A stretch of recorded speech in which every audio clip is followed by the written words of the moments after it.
Segregation of Israel. But ye are a chosen generation, a royal priesthood, an holy nation, a peculiar people, that ye should show forth the praises of him who hath called you out of darkness into his marvelous light. 1 Peter 2:9. To John Singer, whose indomitable life and testimony attest to that pure blood of Ephraim that he willingly spilled for freedom, but not in vain, for precious in the sight of the Lord is the death of his saints. Preface. Within the confines of the Scriptures, the doctrine of segregation is one of the paramount principles of revealed religion. God continually commanded certain individuals, races or nations to gather away from or out of the world. He established definite borders and barriers to which his people have been rigidly confined or restricted.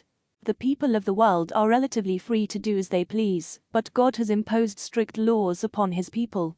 He directs in detail where they should live, who they should marry, who should be his prophets, and who should bear his priesthood. The bulk of the Old and New Testaments consists of stories about the blessings or punishments upon the children of God because of their obedience or disobedience to God's laws. Thus, the Scriptures provide the necessary means to understand God's dealings with his children. Out of the Scriptures and ecclesiastical history, this little book has been compiled with the hope of providing the following clarifications. 1. To understand why God has segregated his people in the pre-existence, in mortality and in the heavens. 2. To review the reasons why God has brought such devastating punishments and imposed such strict barriers to his people in every age of the world. 3.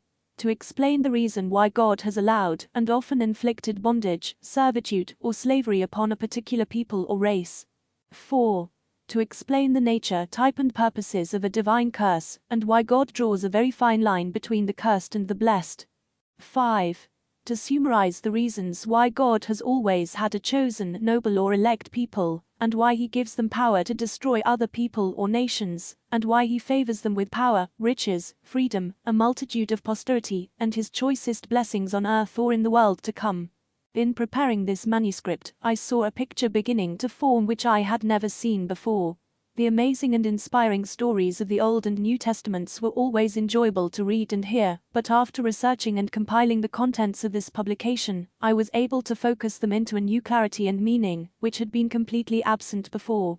Every story from the Scriptures is not just Sunday school material, nor was it given just to show the power of God. Each is a meaningful episode to a complete pattern of God's purposes for his chosen people.